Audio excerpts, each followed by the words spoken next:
Queste foto portano la data del 1890. Le cattedrali e i palazzi ritratti però risalgono a molto prima, anche se ancora non possiamo dire con precisione quanto tempo sia passato dalla loro costruzione al momento delle foto. Forse 100 anni, o 200, o forse molti di più. Per la realizzazione di queste opere sono state utilizzate tecniche e materiali costruttivi non comuni, che le rendono a prova di tempo. In seguito, dopo la loro costruzione, è successo qualcosa, probabilmente una catastrofe mondiale, naturale o meno, che ha portato alla scomparsa di una civiltà. Questo lo possiamo dedurre dal deterioramento non degli edifici che sono rimasti integri nella loro bellezza, ma dal contesto. Intorno a edifici imponenti ci sono ora delle case modeste e la magnificenza di una volta si perde nella vita ordinaria del presente. Inoltre, la grandezza degli edifici indica un periodo in cui l'attività umana doveva essere frenetica, mentre ora solo poche persone popolano dei luoghi progettati per molte.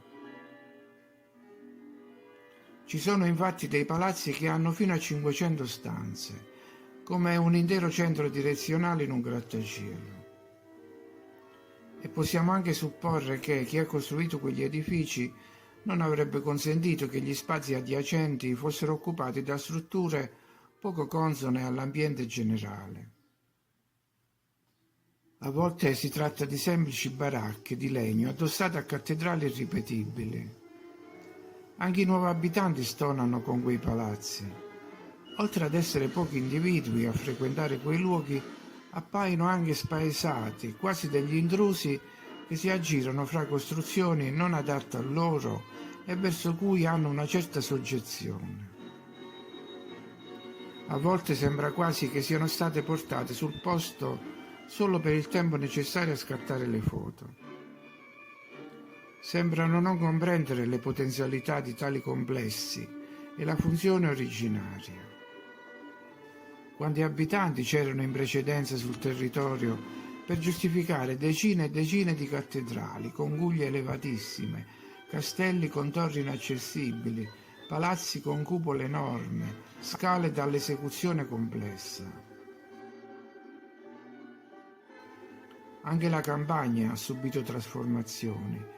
Si è passato a un tipo di agricoltura elementare, mentre chi viveva prima in quelle campagne sicuramente adoperava tecniche colturali più avanzate, come possiamo vedere in questa foto, che forse ritrae un qualche paesaggio precedente.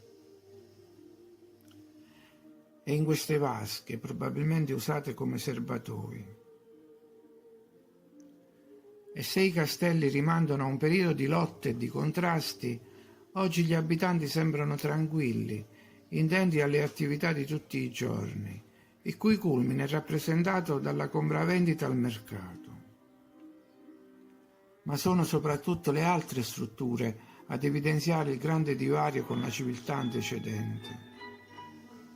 Oltre alle ferrovie a cremagliera, ai traghetti a vapore, alle altissime ruote panoramiche o ruote utilizzate per il pompaggio di liquidi, mi riferisco ai ponti, che ancora di più rendono il senso della frattura e allungano il divario temporale col presente.